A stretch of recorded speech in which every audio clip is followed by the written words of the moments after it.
During the prenatal checkup, the physician, visibly ashen, asked, "Who was your prior doctor?"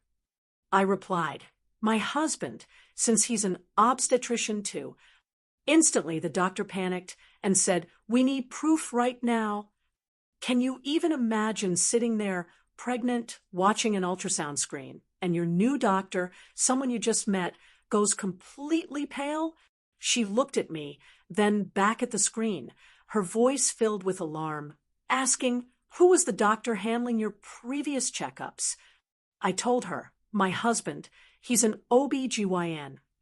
And that's when she told me, with dread in her eyes, that she saw an object that absolutely shouldn't be there. My entire world shattered in that moment. What the hell was inside me? And why did my own husband know?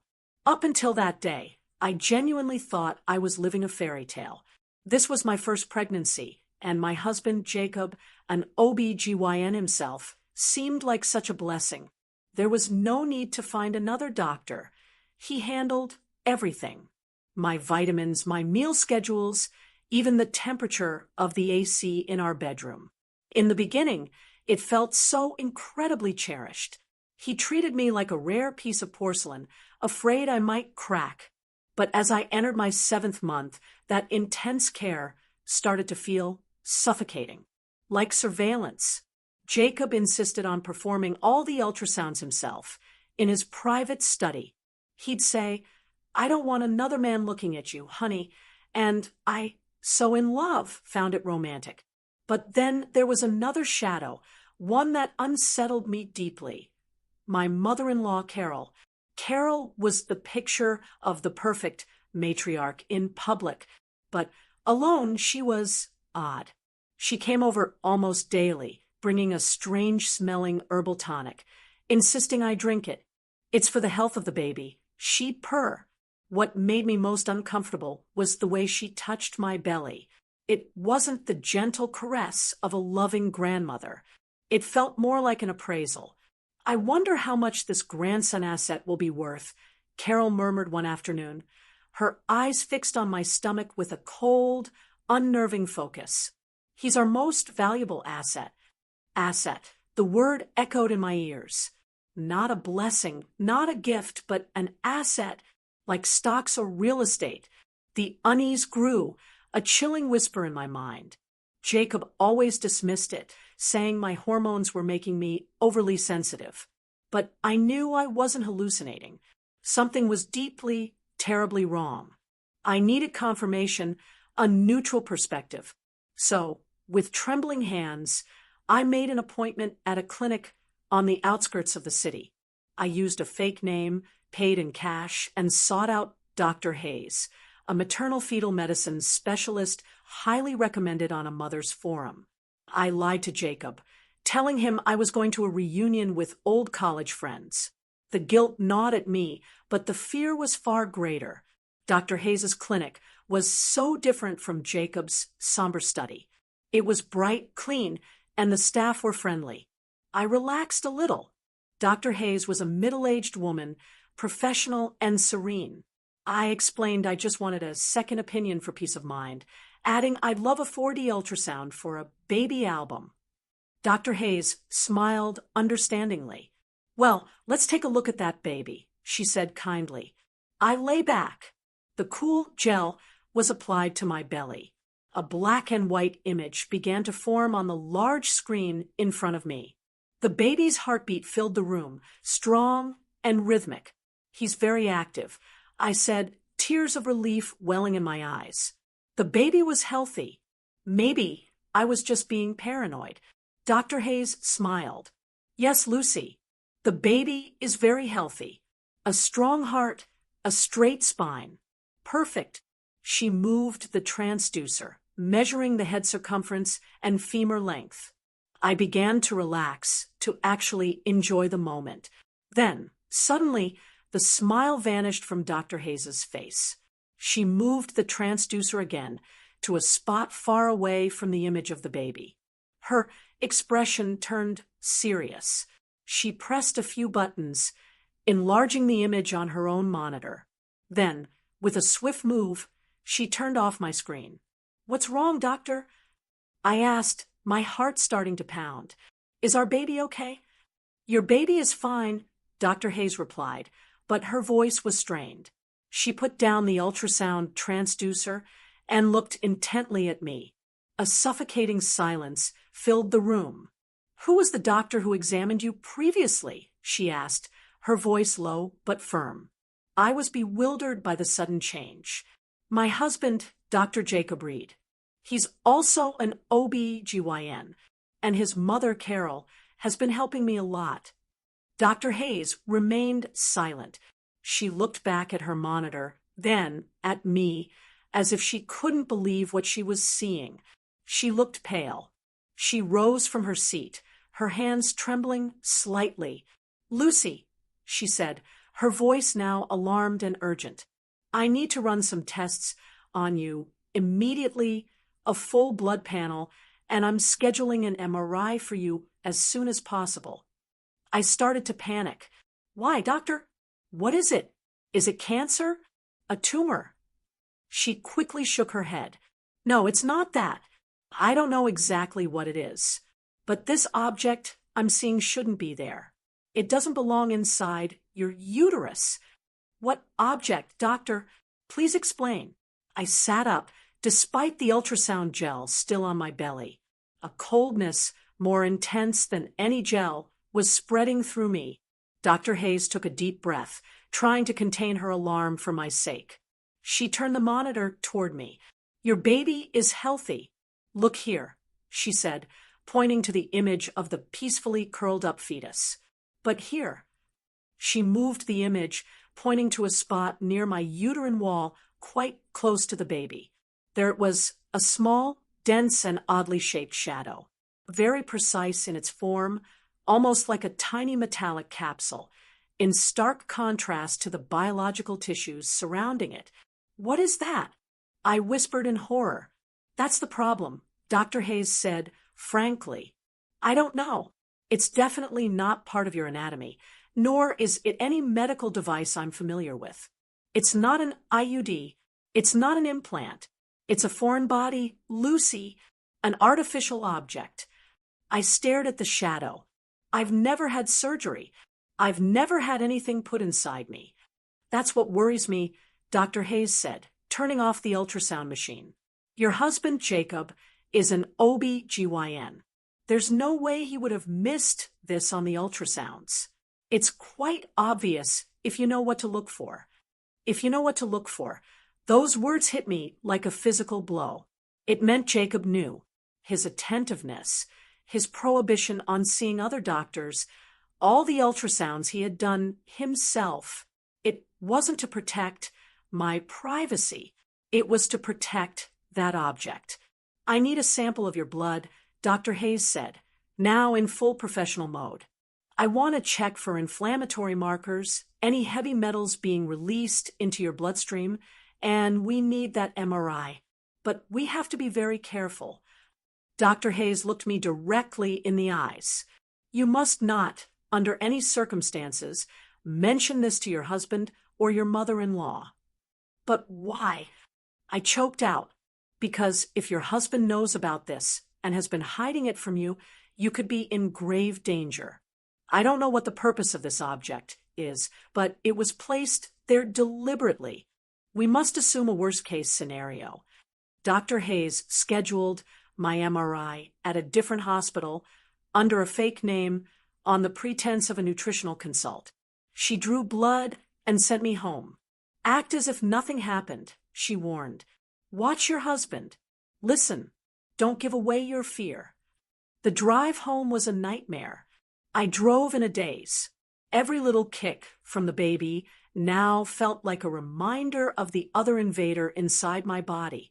The asset. Was this what Carol meant? When I got home, it was already evening. The house was quiet. Jacob wasn't back from work yet.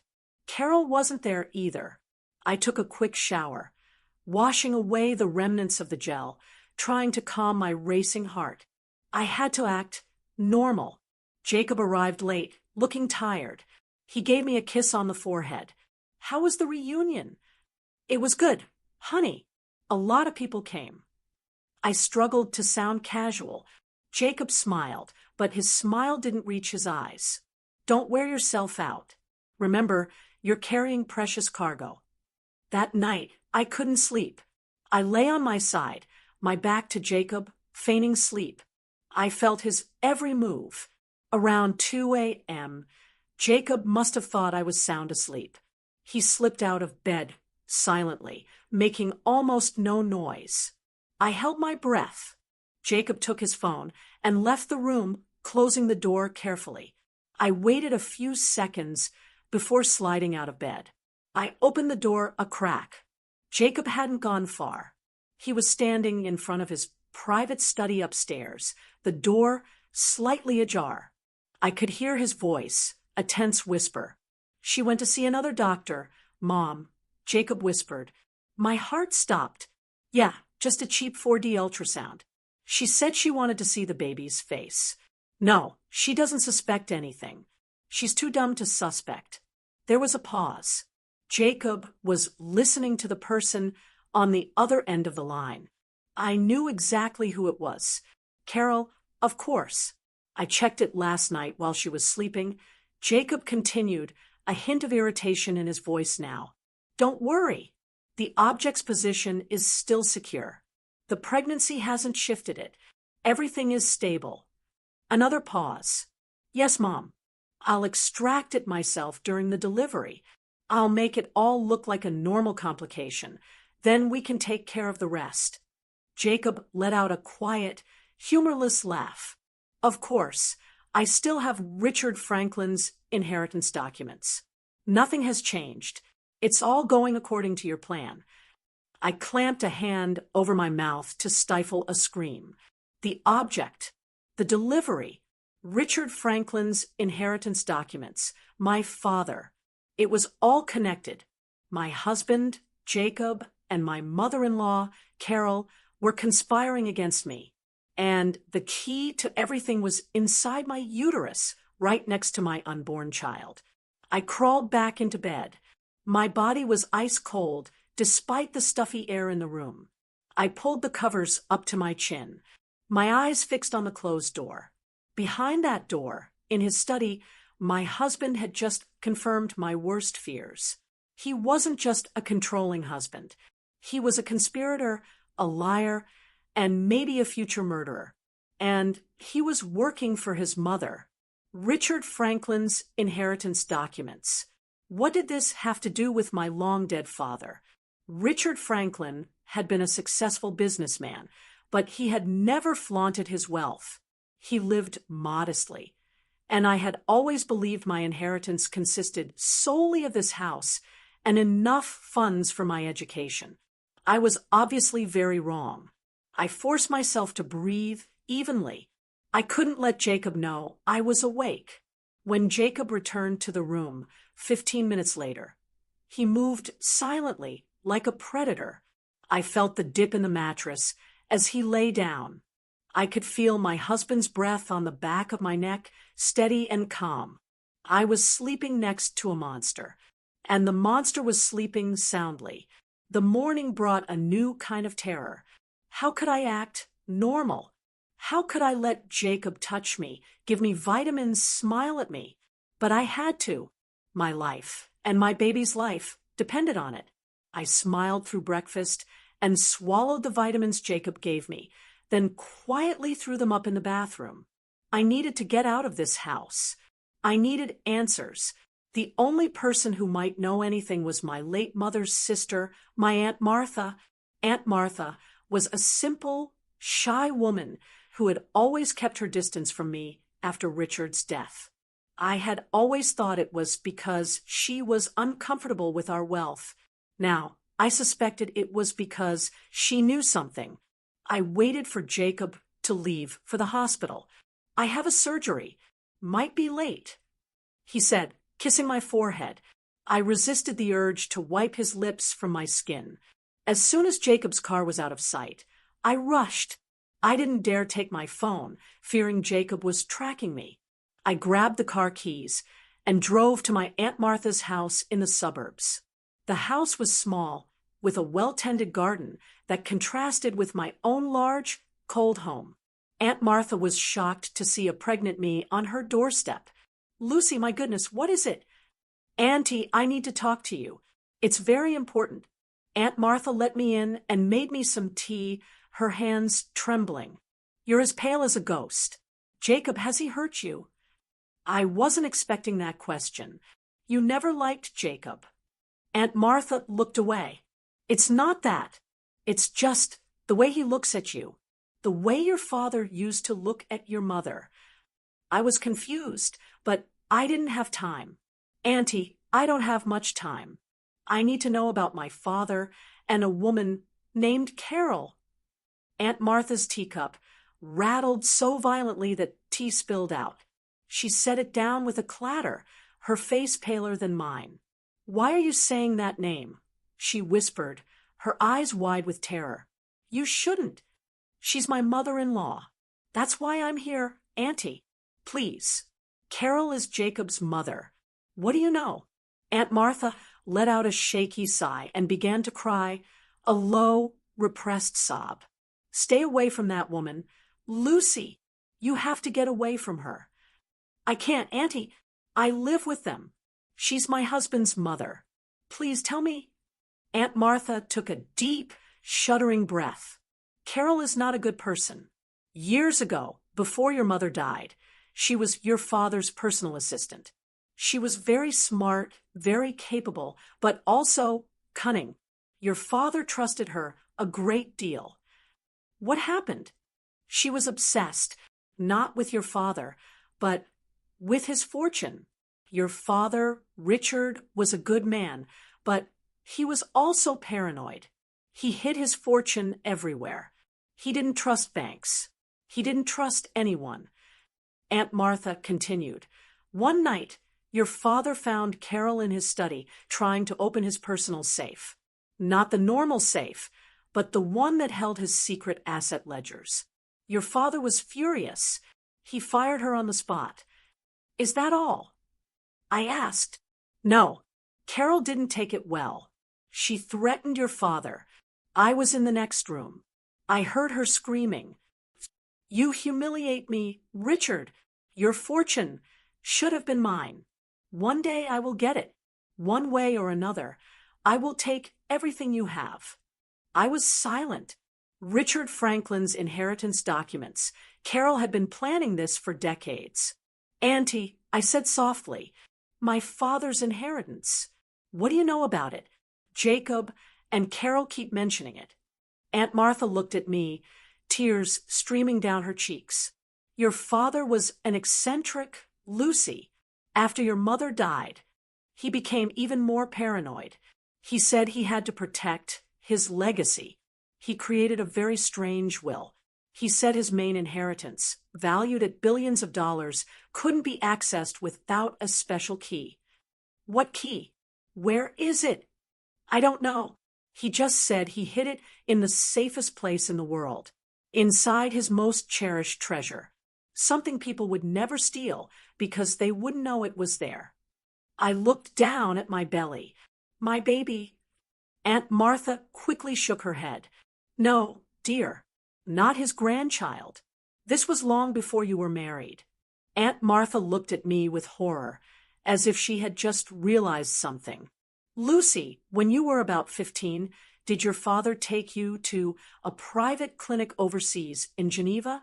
He had said it was for a minor medical procedure, some kind of new vaccine.' The memory hit me like a physical blow. I remembered the clinic in Switzerland. They had put me under full anesthesia. My father said it was to strengthen my immune system. This object I'm seeing shouldn't be there. I swayed. 'Oh, my God, Auntie, the object, it's inside me.' Aunt Martha let out a small cry. 'He implanted it in you. Your own father implanted the key inside his daughter. And Carol knew.' I whispered, 'That's why she made Jacob become an OB-GYN, to marry me, to get me pregnant.' I grabbed my aunt's arm. 'What do I do? They're planning to cut it out of me when I give birth.' Aunt Martha was panicking. 'You have to go to the police. And tell them what?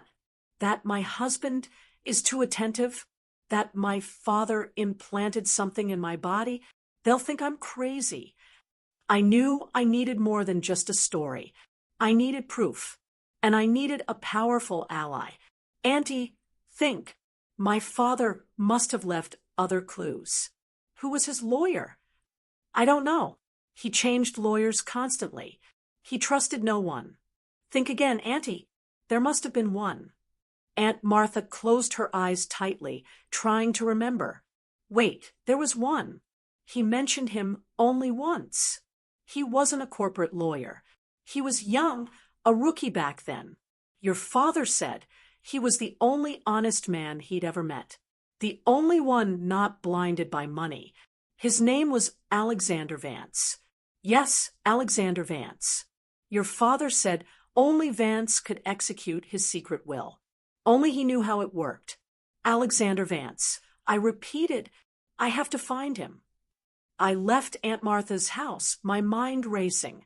I had a name, Alexander Vance, but I also had a new terror. The key was inside me. My own father had put it there, turning me into a walking safe deposit box, a target for anyone greedy enough to want his fortune. And now the wolf was already in my house. I had to get home before Jacob became suspicious. I had to act normal. But before heading home, I stopped at a small convenience store and bought a cheap burner phone. I wasn't taking any chances. That night was the longest torture of my life. I had to smile at Jacob. I had to let Carol, who had stopped by for dinner, stroke my belly. Such a healthy baby, Carol said with her sweet smile. We have to take good care of him. I wanted to throw up. I just nodded and smiled. I knew I needed tangible proof. Jacob's confession I had overheard on the phone wasn't enough. Aunt Martha's story would be dismissed as hearsay. I needed something solid to take to Alexander Vance, and I knew where to find it. Jacob's study, the one that was always locked. The opportunity came 2 days later. Jacob got an emergency call from the hospital. An urgent C-section, a patient in critical condition. He left in a hurry. Mom will come stay with you, he said before he left. I knew my window of opportunity was narrow. As soon as Jacob left, I ran to the study. The door, as always, was locked, but I had noticed Jacob didn't use a key. He used a keypad on the doorknob. I tried my birthday. Failed. Jacob's birthday. Failed. Our wedding anniversary. Failed. I panicked. I heard a car in the distance. Carol. I tried one last combination, something that disgusted me. My baby's due date. Click. The door opened. The pang of betrayal was profound. He had used our baby as a key. The room was cold and orderly. Behind a gloomy landscape painting on the wall, I knew there was a safe. I pulled the painting aside. As expected, a digital safe. I tried the same code, the baby's due date. Beep. The safe swung open. Inside, there was no money or jewelry, but a stack of documents labeled Richard Franklin. And on top of the pile, a thick, black, leather-bound journal. I pulled it out. It wasn't a normal journal. It was a medical log. My hand shook as I opened the first page. It was about me. In cold, clinical handwriting, Jacob had documented everything. First page, access to subject, Lucy, established successfully. Phase 1 complete. She shows interest as expected.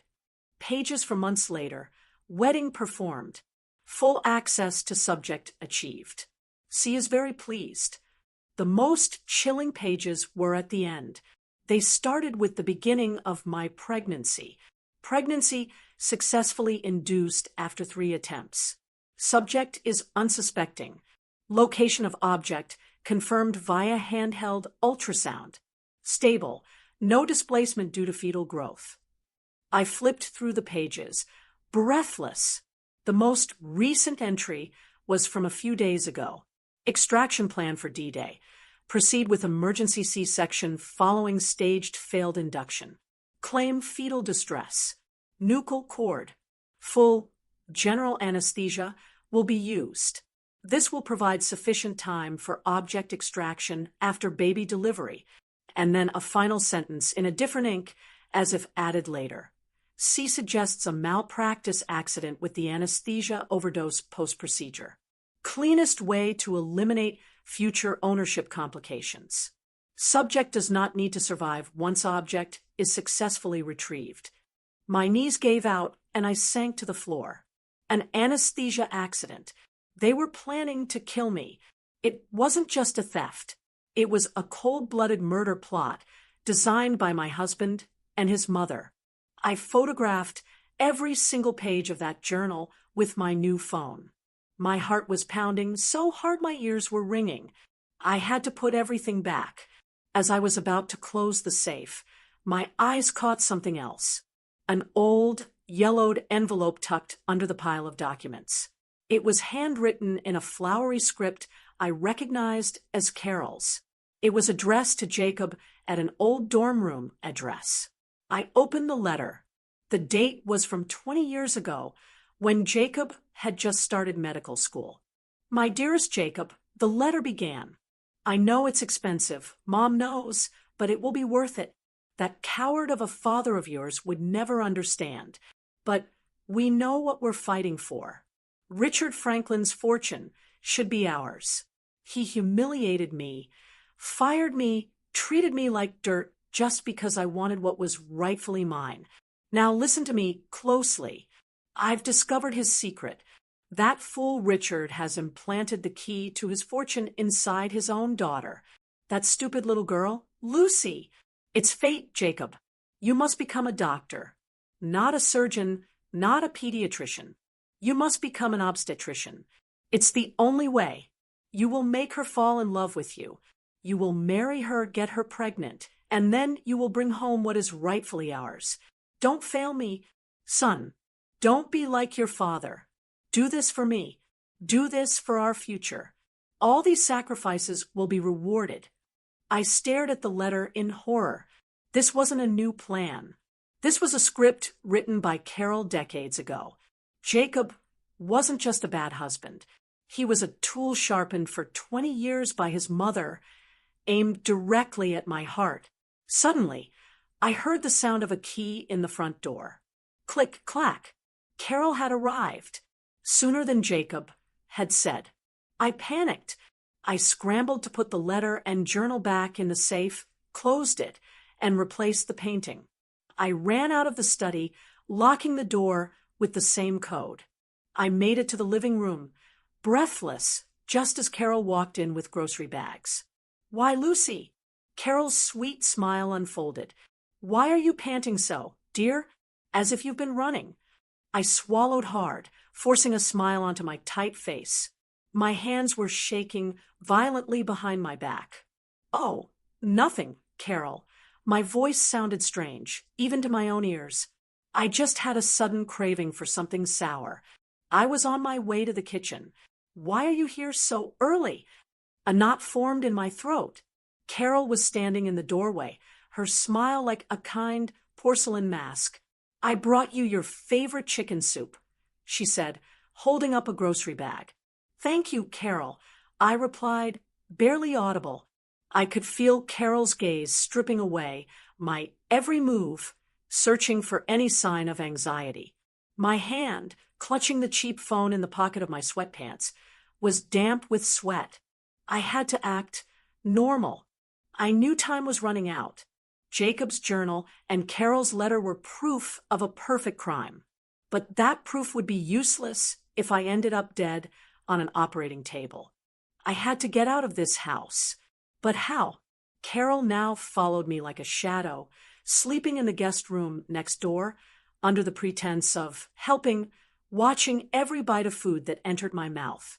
I knew I couldn't just run. They would catch me. I needed a plan, a distraction, and an outside ally. I thought of Dr. Hayes. I had that MRI appointment the doctor had scheduled.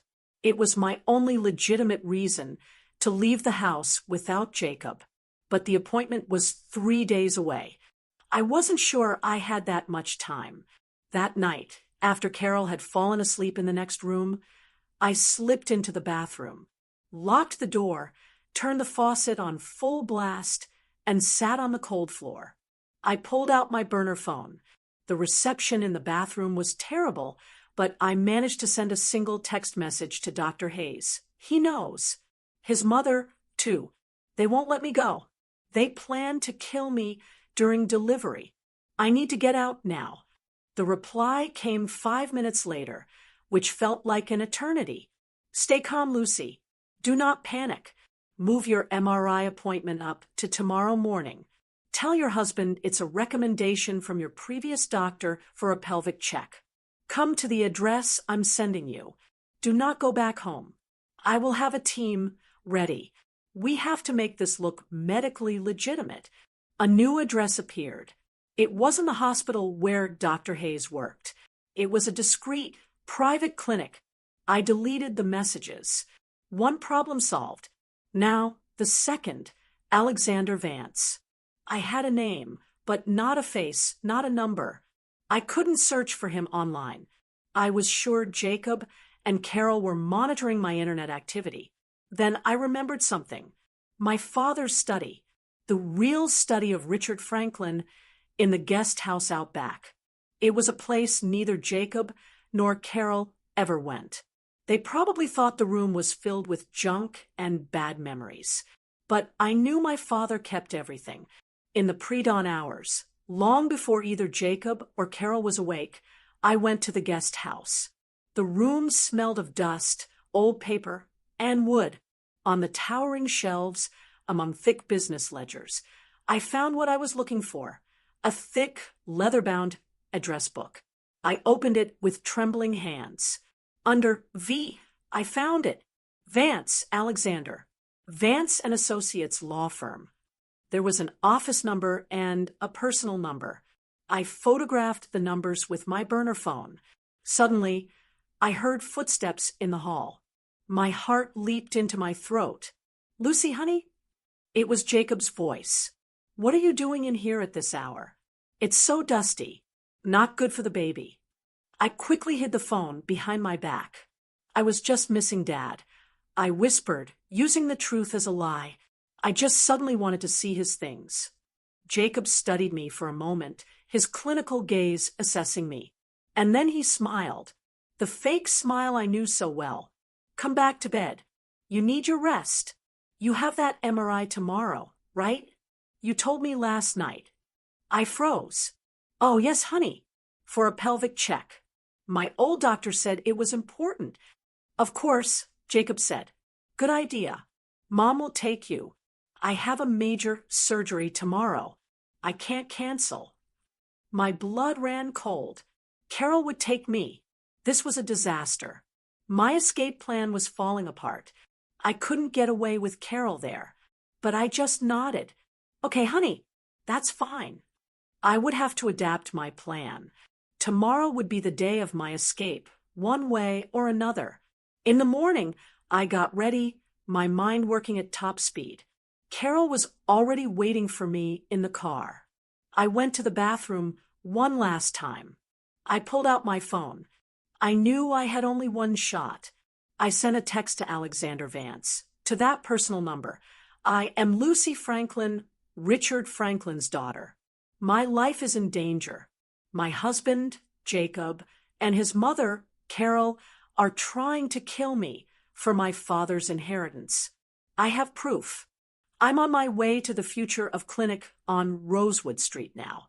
Please, I have nowhere else to go. Track this phone. I sent it, then turned the phone off and hid it inside my shoe. The drive to the clinic was excruciating. Carol chatted on about how happy she was to have a grandchild soon. I just nodded along, my heart pounding so hard I was afraid Carol could hear it. We arrived at the clinic. It was small and discreet, very different from a large hospital.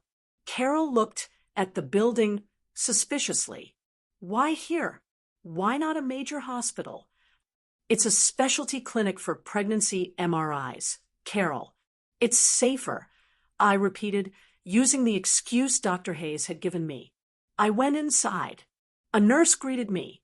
"Lucy, please come change. Your mother-in-law can wait here." "I'll go with her," Carol said sharply. "I'm sorry, ma'am," the nurse said firmly. "Strict rules. No companions in the changing rooms or the MRI suite due to the radiation." Carol looked furious, but she couldn't argue with medical procedures. She sat in the waiting room, her eyes fixed on the door I had disappeared through. I entered the changing room. Dr. Hayes was already waiting inside. "You made it," the doctor whispered. "She's out there. She won't let me go." I said, panicking, "You're not going out the front door." Dr. Hayes pointed to another door behind a locker. "That's the staff exit. There's a car waiting. Now give me your phone." I left it at home. "Good. Now hurry. We only have about 15 minutes before she starts getting suspicious." Just as I was about to move, the clinic's fire alarm blared to life. Light smoke began to fill the hallways. There were panicked shouts from the waiting room. The changing room door burst open. It wasn't Dr. Hayes. It was Carol, her eyes burning with rage. "Where do you think you're going, you little traitor?" Carol snarled.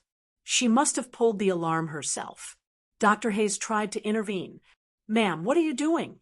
This is a hospital." Carol shoved Dr. Hayes against a wall. "Shut up. This is a family matter." She grabbed my arm. "You think you're so clever? You'll never escape me. Jacob is waiting out back. We knew you'd try something. This was all a trap. Jacob didn't have surgery. They knew I would try to run. They had set me up. We're going to do that operation right now," Carol said, dragging me down a back hallway. I fought back. "Let go of me. Please. They're trying to kill me." I screamed at the top of my lungs. We reached the back exit. There was no ambulance waiting, but a black van. Jacob was standing beside it. His face was cold and expressionless. He was holding something, a chloroform rag. "I told you she wouldn't come quietly," Jacob said to his mother. The two of them grabbed me. I struggled, kicked, and bit, but my strength was failing me. Jacob started to bring the cloth to my face. "Stop right there." A calm but commanding voice cut through the chaos. Jacob and Carol froze. At the end of the alley, a man in an impeccable suit stood calmly. He was not alone. Behind him were two uniformed police officers. "Who are you?" Jacob shouted, still holding me. "I'm Alexander Vance." The man said, "I'm the attorney for the late Richard Franklin, and I represent my client, her." He pointed to me, "Who has just informed me that you two are attempting to kidnap her." Carol laughed. "Nonsense. This girl is my son's wife. She's hysterical, probably ill." "She might be," Alexander said, "but her illness had the good fortune to send me a complete copy of this medical journal." Alexander held up his phone, showing the photos I had sent of Jacob's journal pages, and also a copy of the murder plot letter you wrote 20 years ago, Mrs. Reed. The color drained from Jacob's and Carol's faces. "We received Miss Franklin's call," Alexander continued, his voice now icy, "and we tracked the phone. But we also received an emergency package from Dr. Hayes with all the medical evidence, including the MRI results of the object in my client's uterus." Dr. Hayes stepped out from behind the policeman, her face tense but determined. "Jacob," Alexander said, "as a doctor, you know what medical malpractice is. But as a conspirator, you just made a fatal error. You wrote it all down." The two police officers moved forward. "Jacob Reed, Carol Reed, you are under arrest for attempted murder, conspiracy to kidnap, and conspiracy to commit fraud." Jacob let go of me. He knew it was over, but Carol didn't. With an animalistic scream, she lunged at me, no longer caring about the baby or the key. "If I can't have it, neither can you." But it was too late. The police already had her restrained. Jacob stood still, defeated by his own arrogance. I swayed, nearly falling. Alexander caught me. "Lucy," he said gently, "I'm Alexander Vance, your father's lawyer. You're safe now." I looked at the man, then at Dr. Hayes. My allies had come. I had made it. And at that exact moment, I felt a sharp pain in my abdomen. It wasn't from Carol's grip. This was different. I looked at Dr. Hayes with terrified eyes. "Doctor," I gasped, "I think my water just broke." I clutched my belly, a sharp pain that had nothing to do with fear tearing through my body. Amniotic fluid soaked my legs, creating a pool on the grimy alley floor. The baby was coming now. In the middle of this chaos, with my husband being arrested and handcuffed, Carol saw the pool at my feet. Her hate-filled eyes suddenly transformed into a terrifying focus. "The baby!" she shrieked. "The key is being born." She began to struggle with inhuman strength, dragging the officer, holding her. "Jacob, get the baby. Get the key." Jacob, in contrast, was paralyzed. His face was ashen, not from the arrest, but from the sight of Alexander. He had seen his journal on Alexander's phone. As an expert manipulator, he knew when the game was up. The cold calculation in his eyes showed he had already abandoned the plan and was starting to calculate his sentence. But Carol hadn't. For her, it wasn't over. "Coward," she spat at her son. "After everything I sacrificed, get him. That's enough." Alexander's calm voice cut through the air. "Officers, get them in the car. Get them out of this area." The second officer helped his partner, dragging a still screaming Carol and a deathly quiet Jacob away. As they passed me, Carol glared with pure hatred. "This isn't over, Lucy. You'll never enjoy that inheritance. I'll rot in jail, but I'll make sure you suffer." Jacob said nothing.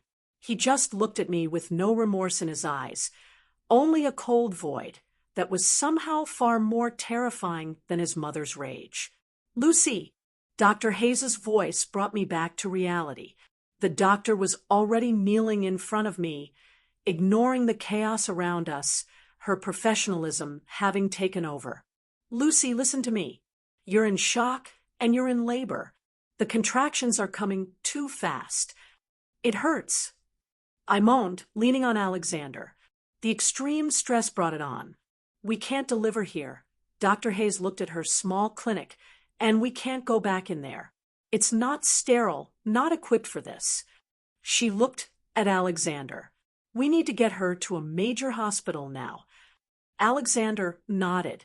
"I'll call an ambulance." "No time," Dr. Hayes said. "Look at the interval of her contractions. 2 minutes. This is going to be fast.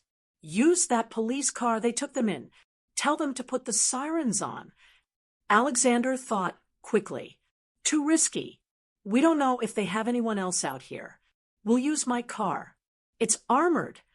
"A relic from your father," he said to me with a small, grim smile. He really was paranoid. Everything moved quickly. Alexander lifted me, and I cried out in pain as another contraction hit. Dr. Hayes grabbed an emergency bag from her clinic. They bundled me into the back seat of a heavy, black luxury sedan. Dr. Hayes got in beside me as Alexander took the wheel. "Where to?" Alexander asked. "Metropolitan General. My team is on standby there." I told them it was a very important person emergency. The car sped off, weaving through traffic. For me, the ride was a blur of pain and fear. Every bump in the road felt like a knife. "I'm scared, doctor," I sobbed, gripping Dr. Hayes's hand. "What if that key, that object, hurts the baby when it comes out?" Dr. Hayes took my face in her hands, forcing me to make eye contact. "Lucy, listen to me. You have been through hell. You have defeated 2 monsters. Now comes the hard part, but you are not alone. Focus on your breathing. Focus on your baby. I will worry about that damned object. Understood. Your only job right now is to deliver this baby. Leave the rest to me. Those firm words grounded me. I nodded, closed my eyes, and focused. They pulled up to the hospital's emergency entrance. A team of nurses and a gurney were waiting. It was a smooth, professional operation, the polar opposite of the chaos at the clinic. I was rushed immediately to a prepared private delivery suite. Alexander stood outside the door, coordinating with hospital security.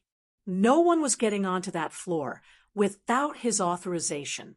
I was hooked up to monitors. The baby's heart rate was strong, but my contractions were incredibly intense. Dr. Hayes examined me, fully dilated. "Lucy, your body knows what to do. It's time to start pushing." I looked at Dr. Hayes. I was safe from Jacob. I was safe from Carol. Now I had to face the final challenge my father had placed in my womb decades ago. "Push, Lucy.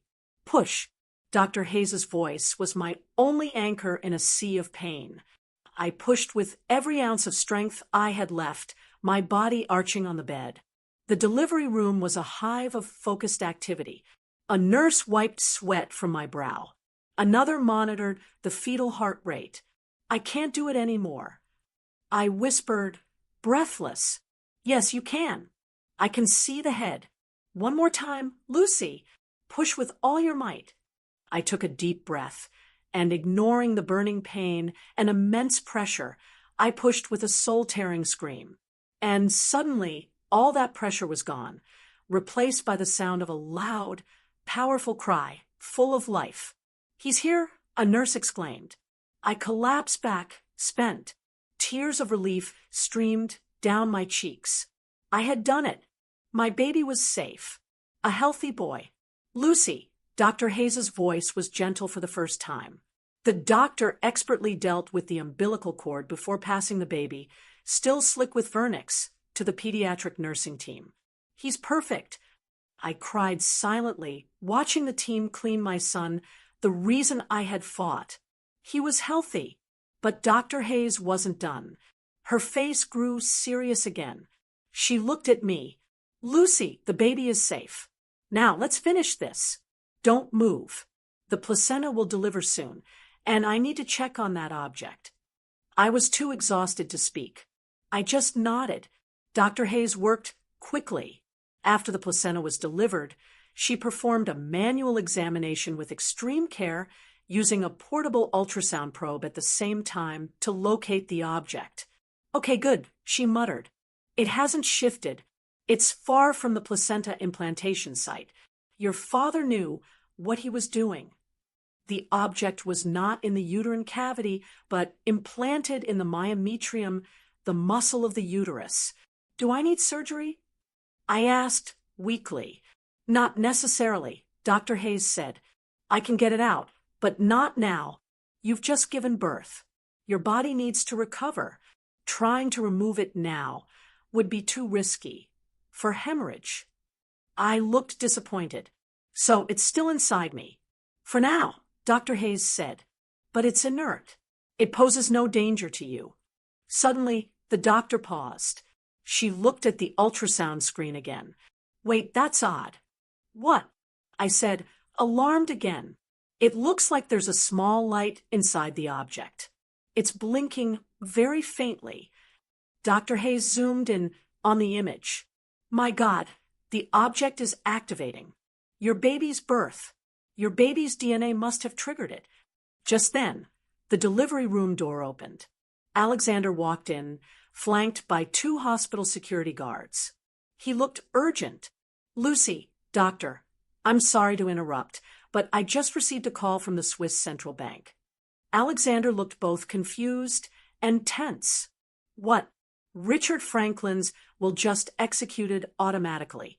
His entire fortune, billions of dollars, has just been transferred into a new account in the name of Lucy Franklin and her descendants. It happened exactly 3 minutes ago, sir." Alexander looked at his watch. Dr. Hayes looked at Alexander, then at me, then at the ultrasound screen. Exactly when her baby was born. The birth was the key, a biometric key. I looked at my son, now cleaned and wrapped in a blanket, being brought over by a nurse. He wasn't just my baby. He was my liberator. The nurse placed the baby on my chest. I held him tight. "Hello, little one," I whispered. Alexander came closer, a genuine smile on his face. "Congratulations, Lucy. You did it. You're a wealthy woman, and you have a healthy son." "But what about Jacob and Carol?" I asked.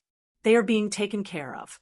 They won't see the light of day for a very, very long time," Alexander said. "There's still one problem," Dr. Hayes said, packing away her equipment. "That key, that object is still inside Lucy, and it's active now. We don't know what other functions it has besides triggering the transfer."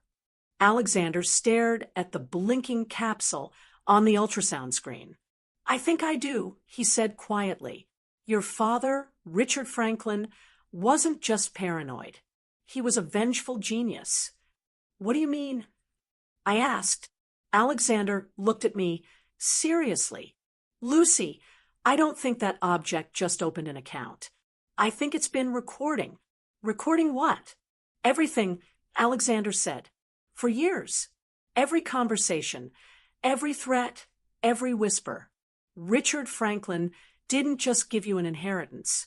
He gave you a weapon, and we just turned it on." The procedure to remove the object took place 2 days after I gave birth. It wasn't major surgery, but it required immense precision. Dr. Hayes enlisted the help of a thoracic surgeon accustomed to dealing with foreign bodies to perform the procedure while I was under light sedation.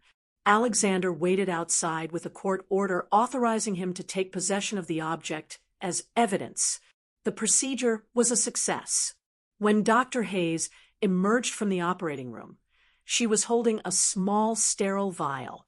Inside was a metallic capsule the size of a grain of rice, but slightly thicker. It was a dull color, but on its surface, a tiny blue LED light blinked, indicating it was still active. "Here it is," Dr. Hayes said, handing it to Alexander, "the relic of Richard Franklin, that crazy genius. Lucy is fine. She's in recovery now. This is your department." Alexander took it with a mixture of dread and awe. He immediately took it to the best digital forensics team in the country. What they found surpassed his wildest imaginings. The object was a biometrically powered audio recording device designed to be permanently active, drawing power from body heat and micro nerve impulses. And as Alexander had suspected, it had been recording for 15 years, since the day it was implanted in my 15-year-old body. The audio data they extracted was terabytes large. Most of it was the trivial sounds of my daily life: teachers lecturing, chats with friends, the sound of movies. But Alexander and his team focused on the recordings from the day I met Jacob. And there they struck gold. The trial of Jacob and Carol was front-page news. At first, their lawyers, hired with the remnants of the money Jacob's family had paid out, were arrogant. They argued that I was an emotionally unstable wife, suffering from postpartum paranoia. They claimed Jacob's medical journal was just a record of fantasies or a misinterpreted research draft. They said Carol's letter was the emotional outburst of a misunderstood mother from decades ago, with no relevance to any crime. They painted Jacob as a devoted doctor and Carol as a doting grandmother. I sat in the courtroom, my infant son Matthew in my arms. I was calm. Beside me sat Dr. Hayes and my Aunt Martha. Alexander stood with the prosecutor. "Your Honor," Jacob's lawyer said, "the prosecution has not presented a single piece of tangible evidence that my client ever intended to harm his wife, only conjecture and illegally obtained private writings." The prosecutor smiled slightly. "Your Honor, we would like to present one final piece of evidence. Exhibit A." Alexander stepped forward and handed the court clerk a drive with the data. "This evidence," the prosecutor said, was recovered from the victim's own uterus. A murmur went through the courtroom. Jacob's lawyer jumped to his feet. Objection. This is an absurd theatrical tactic. Objection overruled. The judge said, I've reviewed this forensic report. Proceed. The first audio recording was played. It was my and Jacob's voices, happily discussing the rug for the nursery 3 months prior. It sounded as clear as if they were in the room. Jacob's lawyer swallowed. The clarity of the recording was eerie. And now, the prosecutor said, we will play a recording from October 14th at 2 a.m., recorded in the study of the defendant's home. Jacob's voice whispered, but clear, she went to see another doctor. Mom. Yeah, just a cheap 4D ultrasound. She's too dumb to suspect. The object's position is still secure. Yes, Mom. I'll extract it myself during the delivery. I still have Richard Franklin's inheritance documents. It's all going according to your plan. Jacob, in the defendant's box, stared at the floor, his face ashen. Beside him, Carol began to tremble, not with fear, but with rage. And now, the prosecutor said, a conversation between the two defendants recorded in their living room 2 days later. Carol's voice, cold and calculating. You need to be firm, Jacob. This pregnancy is making you soft. Don't forget the goal. Jacob's voice. I'm not getting soft, Mom. I'm just being careful. Carol's voice. Caution doesn't get you billions. The anesthesia accident plan is the best, cleanest way to eliminate future ownership complications. She doesn't need to live long after we have the key. A collective gasp went through the room. A juror covered her mouth. Carol stared at me, her eyes on fire. And one more, the prosecutor boomed, his voice echoing. A recording from 20 years ago, recorded when the defendant Jacob, as a college friend, visited Miss Franklin's home, while the defendant Carol, posing as a catering consultant at the time, spoke with him at the door. A younger Carol's voice, hissing, Look at that girl, Jacob. Lucy. Her father has implanted the key inside her. I know it. You must become an obstetrician. You will make her fall in love with you. You will bring home what is rightfully ours. Don't fail me. It was the smoking gun. Decades of conspiracy. Murder plots. Malicious intent. All recorded thanks to the paranoid genius of Richard Franklin. Jacob's lawyer sat down with nothing left to say. There was nothing to say. The judge read the verdict. Guilty on all counts. Attempted murder, conspiracy to commit fraud, medical forgery, and kidnapping.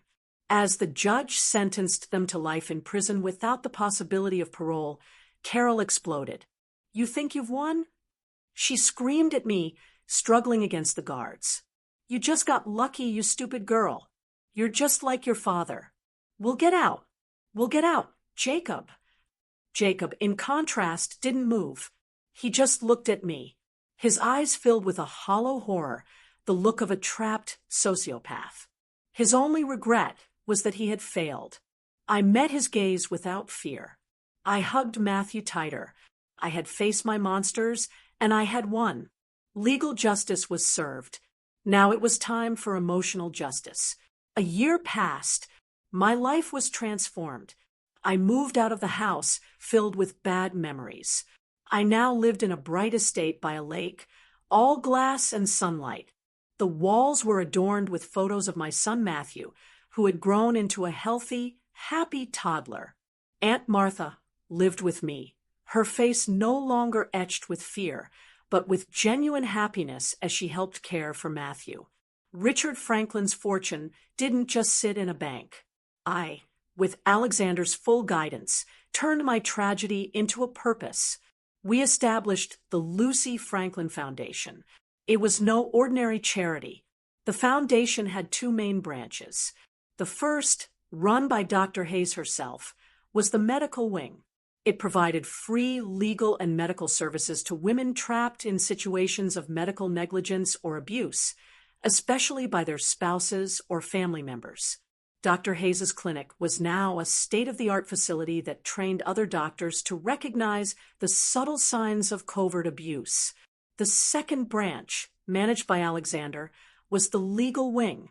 It managed my entire estate and aggressively funded litigation against predators like Jacob and Carol. They were the nightmare of con artists disguised as love. I myself was the face of the foundation. No longer a timid victim, I was a strong philanthropist. My voice, quiet but firm, an advocate for those who couldn't speak for themselves. One day, I asked Alexander to arrange something, a visit to a maximum security prison. "Are you sure, Lucy?" Alexander asked. "You don't have to do this." "I know," I said. "It's not for them. It's for me." The final chapter. Alexander and I sat in a sterile visitation room, separated by thick glass. Two figures in dull orange jumpsuits were led in on the other side. Time had not been kind to Carol and Jacob. They had aged drastically. Carol, once so elegant, now had stringy, unkempt hair. Her eyes were filled with an ingrained hatred. Jacob looked worse. He was gone. His gaze was empty. The vestiges of his charisma were long gone, leaving him a miserable shell. Prison sources said they hated each other, blaming one another for their failure at every moment. Jacob didn't even look up, but Carol glared at me. I picked up the intercom phone. "Hello, Carol." "Hello, Jacob." Carol sneered. "Have you come to gloat? To enjoy your father's dirty money?" I smiled faintly. I signaled to Alexander. Alexander picked up the intercom next to me. "Good morning. I just wanted to inform you both that the civil litigation has concluded. All of your personal assets, Carol's house, Jacob's savings accounts, his physician's pension, even the furniture from your old home, have been seized as damages." Carol's face hardened. "However," Alexander continued, "my client, Miss Franklin, is very generous." Carol's eyes flickered slightly, a foolish hope that I would show her mercy. "Mrs. Franklin has instructed me," Alexander said, "to transfer all of your seized assets to the newest branch of the Lucy Franklin Foundation. We're calling it the Carol and Jacob Fund for Victims of Medical Fraud. Your money will be used to help the very people you nearly destroyed." It was the final blow. It was perfect karma. Jacob finally looked up, his eyes showing a flicker of horror. Carol slammed her fist on the glass. "You devil bitch," she screamed. I finally picked up my own intercom, my quiet voice cutting through Carol's screams. "You were right about one thing, Carol. I have my most valuable asset." I pulled a photo of a smiling Matthew from my purse and held it against the glass. "This. Something you can never touch." I looked at Jacob, who was staring at the photo as if hypnotized. "And you, Jacob," I said softly, "you were a doctor. You took an oath to do no harm. You lost everything, not because of my father, but because you forgot your own oath. You failed as a doctor. You failed as a husband. And you failed as a human being." I stood up. I looked at Carol one last time. "You wanted my family's legacy. Well, now you have nothing." Alexander and I turned. We didn't look back.